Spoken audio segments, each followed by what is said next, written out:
Hey guys, welcome back. And one of the things we're going to be talking about today is something I call the self education process. I was having a conversation with a friend of mine, a couple of them actually this week, on this idea. For me, this is a very influential mind tool that had a major effect on myself and a lot of the things that I achieved in my life. Basically, what it is putting together your own tailored to yourself self-education process.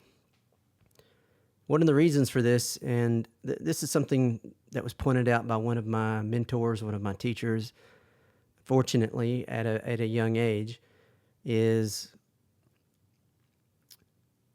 the how lacking the public education system is.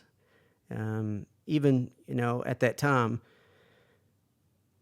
it was pointed out to me that, yes, it does educate you to a certain level, but is that the level you want to accept? That was how it was put forward to me. Is everybody generally goes through that machine, and obviously there's going to be different schools that potentially would be better than the other ones, but in general, it's bringing you up to an equal denominator. And, when you look at how this system was originally put together, to my knowledge, it was a gentleman named Horace Mann who created it. And one of the reasons he put it together was because he saw a lack of really good employees in the world. And this is something you can look up and look into. It's really an interesting read. And he needed a system that was going to pretty much prepare individuals to go into the workforce. And a lot of the skills and a lot of how the system was designed and put in place was to produce these individuals and to produce these traits that were needed to support industry. So if you think about that might not necessarily be conducive to your goals. And this is exactly how it was explained to me. And like I said, one of my teachers pointed me in that direction, and I went and did some research on it and some really interesting history on how the public school system was designed and put into play. And another thing that he taught me was, that's what everybody's going through, that cookie cutter system. Everybody's going through that same grinder. And do you want to be part of that crowd? Or do you want to make an effort to rise above the crowd, to achieve more and do more in your life? And, my obvious answer, even at that time, was, that makes sense. Yeah, I do want to go farther than the average bear. So I started to see in my progress really something that coincided with teaching in the martial arts for decades. And even students on the mat, I started to see the ones that just followed the process. They were getting, so to speak, getting their homework done at the sea level just to skim by and move through the system, as opposed to the students who, took it upon themselves to strive for greater levels of skill. And those students, much like what I had to learn to do, would put together their own education system or their own training system. And, later in my career, I started getting introduced to Bruce Lee, just like everybody else. And this is something that I think made C. Joe Bruce very unique.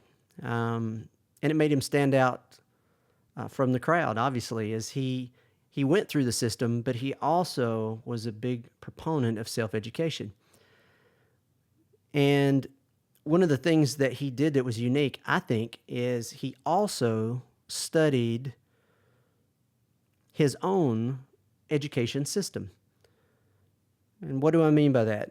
And this is pretty standard knowledge. You look at the way individuals learn, and the way, for me, the way I notice students learning on the mat over the years in the academy. You have visual learners, kinesthetic, tactile learners. They have to get in there and do it. They learn by feel. You can explain it to them, and those guys a lot of times will say, hey, come do it to me so I can feel it. Auditory. The individuals will say, hey, can you explain that to me again? What is another way to look at it? And they learn through hearing. For me, another one that I noticed is like reading and writing. And I had a big element of this in my education system, taking notes. I learned by regurgitating it and taking notes. In my experience, you don't have to specifically fit into one of those specific areas. You might have parts of one or two of them. You might be 25% visual, 50% auditory. But that's the thing, is we want to take the time to figure that out. I want to understand what is my process of learning. And I did this too for students on the mat. I started paying more attention to how they would learn. And this would start to adjust how I taught. And it was the cool thing about being able to teach for decades, really, on the academy floor, is I got to experiment. And I would try different ways, and I would see what would work. And I would also see what would work for the largest percentage of the students. And it made some major adjustments in teaching. But as I was watching this, I would turn that back around on me, and I would say, what is my unique method? Could I learn better by understanding this at a deeper level? And the answer is yes, absolutely. And it's one of the reasons I emphasize this in my coaching and in teaching, because of the power of it. So you have to find your system of self-education and not just settle for what the systems in society teach you. So as I said earlier, my mentor, my teacher, pointed out or sent me on the path of looking at how the public school system was designed and put together, and to take a look at the person who built it. Think the thinkers thought when they thought the thought. And part of that journey was also looking into self-educators in history, individuals that were leadership in our history, like Abraham Lincoln was. It's one of the first ones that come to mind. He was a self-educator. Ben Franklin was a big self-educator. Leonardo DaVinci, Thomas Edison was also had his own self-education process and pursued greater growth and expansion. Ernest Hemingway is one of those individuals. So the point of that is to just say, you look at individuals who did what our goals were at that time, which is to go past the societal norm. I wanted to do more. I wanted to achieve more. I didn't want to settle for, the cookie cutter running with the group. So, you look at the examples of individuals who went through this process and developed it and did great things. So if we look at some of the areas of focus in designing your own education system, One, obviously, is your overall life plan. Knowing what your big goals are. Well, I like to call it your life blueprint, which is a principle I use a lot with students and in coaching. Taking the 1,000-mile view as to what you want to achieve. So you start there, and depending on what is on your list of achievement, I'm going to look for gaps in knowledge and skill that are needed to achieve those goals.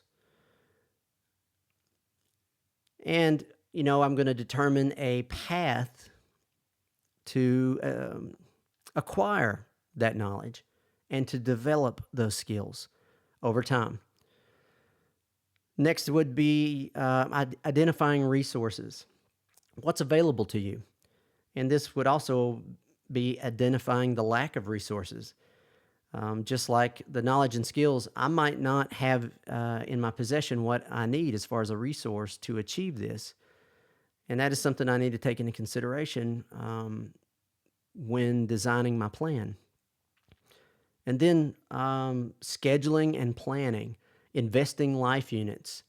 Life units is a principle that I use quite often. I refer to an hour of my time as a life unit.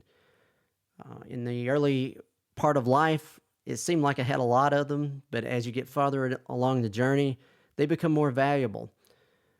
So I need to spend them a little more intelligently. Now, for myself, I am very scheduled, and not everybody is good at that. I have a lot of clients that I have to work on planning and scheduling into the future, but it's something that I've always been able to do well. For those that are around me on a regular basis, they know that I can tell you what I'm going to do on a certain day, even 2 years from now. I try to schedule and invest time as intelligently as I can. And then another method for me is teaching. One of the best ways to learn anything is to teach. I use this principle in teaching in the academy floor. Usually when students get around an intermediate level, I'll start pulling them up and, we'll put them in front of the class, have them teach a technique. And they'll find that they will learn from that experience. And anybody who has ever put time and energy into teaching someone else, as you know, it will force you to learn the material and to understand it at a deeper level. And one of the things it'll do is point out gaps of information. You might get a question from a student or somebody that you are practice teaching to that'll make you look at something from a completely different perspective. And it'll force you to go back and dig deeper, to study deeper on that topic. So for me, teaching, even if I'm not good at it, is part of my self-education process. And I put that one on the list because, like I said, I get to test a lot of this with students of the academy.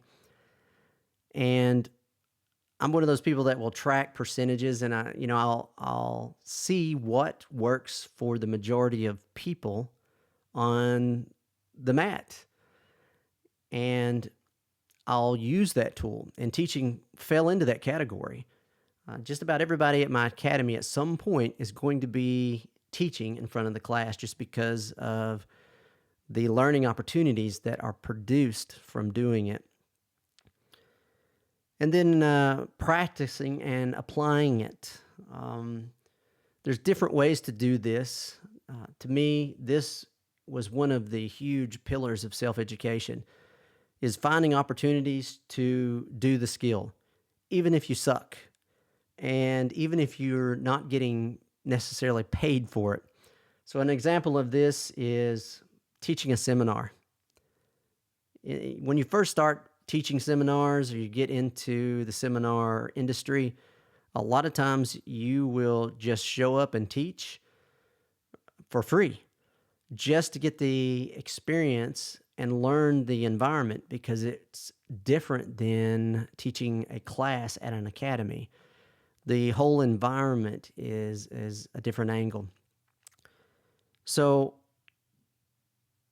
don't hold yourself back because you're not necessarily getting paid for the skill just yet, or hold yourself back because in your mind you're like, I suck at this. That's okay. You're going to, everybody does. And to me, it's like getting tapped in jujitsu. There's a certain number of taps you're going to give away in your career. And I tell a lot of guys let's try to get those early in our career. Don't be afraid. Don't fight the tap. Don't run from it. Go ahead and tap and stop and take the time to learn from it and gain the wisdom of the experience. Sometimes we just run right through it because we don't want to look at it, and I don't want anyone else to look at it. And I don't take the time to say, hey, what did I do wrong? I don't take the time to ask my partner, what did I do wrong? Well, it's the same thing, using it as a tool in self-education. Don't rush through the uncomfortable part. Take the time to slow down and look at the mistake and gain the wisdom from it. And this self-reflection will bring you a lot of additional knowledge and wisdom.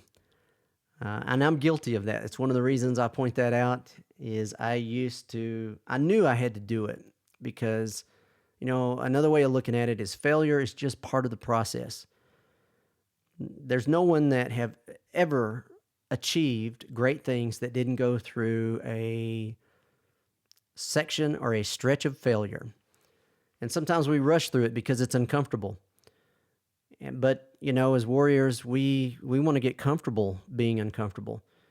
And one of the reasons is because of the wisdom and knowledge that'll come from it. So don't rush through it and take the time to slow down, look over your shoulder, and learn from it. When I got to where I could do this, it greatly multiplied my learning process. And then assessment. Check yourself. Sometimes high achievers put a lot of discipline, focus, and energy in one area, and we get so focused on it that a year will pass before we will slow down and take a look at what we're doing and if it's working. And I'm guilty of that too. So for me, one of the things I do is I actually put self-assessment days on the schedule. It's common for me to have maybe 3 a year. And I'll set aside a day to take a look at my habits, my daily habits, my daily routines, procedures that I'm doing, which, includes self-education and multiple other areas. And I'll look and assess, is it working? Sometimes there's parts of it that may not necessarily be working like I want it to and developing like I want to. So taking this time and this day and setting it aside to figure that out helps me correct the bearing of the boat and make sure I'm on the right path. And another huge one for me, and I've obviously talked about it a lot during this podcast, is mentor feedback. For me, I am very picky on mentors. One of the things I look for is what I call a son mentor.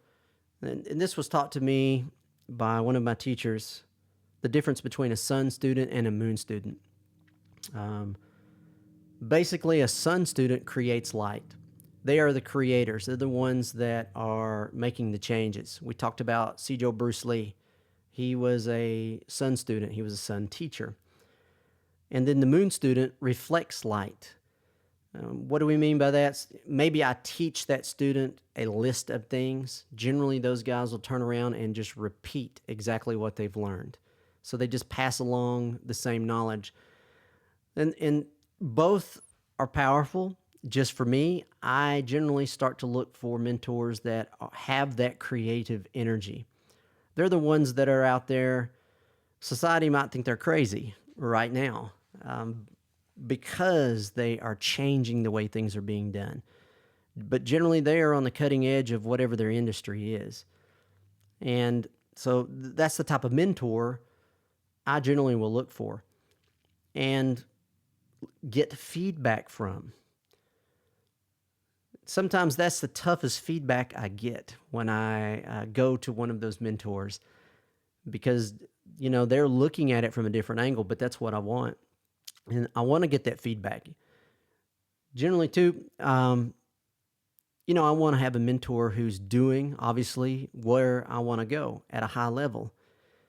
And sometimes you have to invest to get this time in front of a mentor. That's not uncommon. That's one of the things that the coaching industry is built on. Sometimes you have to pay to get in front of those guys, and that's okay because in my experience, it has always been a good investment, and it has always come back to help me make little changes in my course that have paid back tenfold. So don't be afraid to find those mentors. Now, a lot of them, surprisingly, will invest time in, especially if they see that you're that type of personality too. Because, like we said earlier, teaching is learning, and they know that. Most people who are operating at a high level, they understand that taking some time to teach will teach them back. But they also don't want to invest in somebody that's not going to actively work the material or work the information that they pass on. Those individuals are sometimes few and far between. So if those mentors see that you're that type of personality, and I've experienced this myself, they will invest time with you. So don't be afraid to ask. Sometimes you'll look at that personality that you want to possibly spend some time with or mentor with, and you go, well, they probably wouldn't even have the time to give me the time of day, but that's not always true. And, sometimes it is true, but that's okay. Don't be afraid to ask and put that forward because it will generally come back. In my experience, it has many times. And then one other thing that for myself, and it's been a valuable tool that I've passed on to a lot of individuals that I'm working with, coaching, and I've used this quite a bit in the academy. When I was in my early teens, I had a Kung Fu instructor, and one of the things he taught me was the concept of turning off the noise from society. And this really worked well for me. If you've read the first book on individuals that know me, I could be guilty of having ADHD. And at that time, it's one of the things that I was having to deal with, and I've had to deal with it my whole life. So one of the things that this instructor had me do is turn off the TV and turn off the radio and turn off the noise. One of the other major areas that he introduced me to was just the concept of gossip and shutting it off. Don't be around it. Don't allow it into your internal landscape. And the equivalent of that these days would be that cell phone.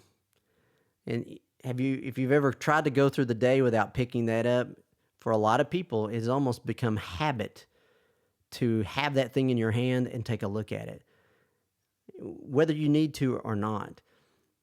And all that is a lot of times, and I know you've probably experienced this, you'll find yourself scrolling through Facebook or Instagram. And after a while, there's 20 minutes of your life gone.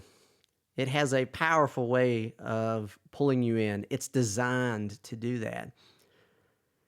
And yes, that wastes time, but it also puts unusable information and knowledge into your internal landscape, into your brain. And for me, television does a lot of that. I haven't necessarily owned a TV since the 90s, and this is one of the reasons why. That might sound crazy, but it's been one of the greatest gifts that I've done for myself. And I don't listen to a lot of radio. I generally just shut that noise off. I have methods of being informed that I have chosen, and I spend a certain amount of time weekly making sure I gain that information, but I choose it. And it's generally only the allotted amount of time that I allow to put in. And this has done some pretty incredible things for me. And I'll be honest, a lot of the people that I've done coaching for and taught this to, it has done it for them, is it starts to clear the mind and give you more bandwidth to focus on what you want to focus on. And in this case, since we're talking about self-educating and, taking the time, possibly on a weekly basis or a bi-weekly basis, whatever it is, it doesn't matter as long as it's consistent, but taking the time to sit down and invest in your own education. So if you have more mental bandwidth, you have more clarity in your internal landscape, you're going to do a better job at that. And for myself, it was a huge thing, which is why it ended up on the list of things that I usually give credit to for building the education system or self-education system, is just turning off that noise. And it become a powerful habit in my life. Like I said, I haven't owned a TV since the 90s, and probably haven't turned the radio on, which irritates the hell out of people that are around me. And we jump in the car. I like silence because I can think. And being a thinker, I think, is a lost habit. And it's something that you have to invest in as well. But that would be the subject of another talk. So that was a huge tool for the self-education system, was cultivating a more clear internal landscape, creating more bandwidth mentally to invest in those self-education moments that you schedule for yourself, regardless of how often it is. And like we said earlier, the big thing is that it's consistent. I've got clients now that are very busy. They run multiple businesses, and one of them only has a day a month that he chooses to invest in this way. That's okay, as long as it's consistent. Is it going to be a slower process? Of course it is, but consistency will pay off if you develop the discipline to invest that time and put the energy into doing it. All right, I could drone on for a lot longer for this, but I'm going to wrap it up. That would give you a general look at the idea of putting together a self-education system for yourself and investing that time and energy.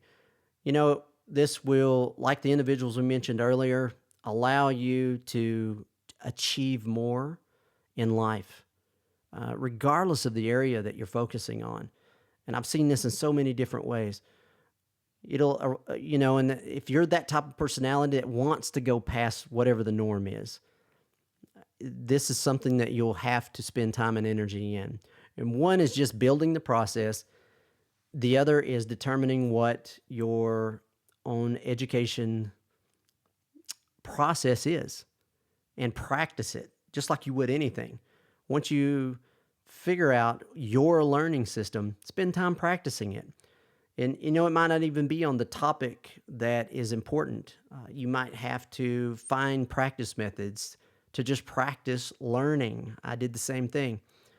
And then if I were to give a third area to take into consideration, it would be turning off the noise, taking the time to put effort into carefully considering what's going into your brain, into your internal landscape on a regular basis, and taking control of that.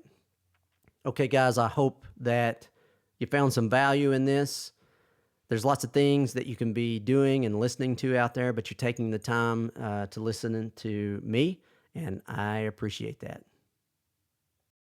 All right, guys, if you are enjoying this podcast, please like and subscribe.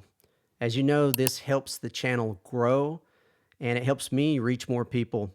So if you don't mind, smash that like and subscribe button and show me some love.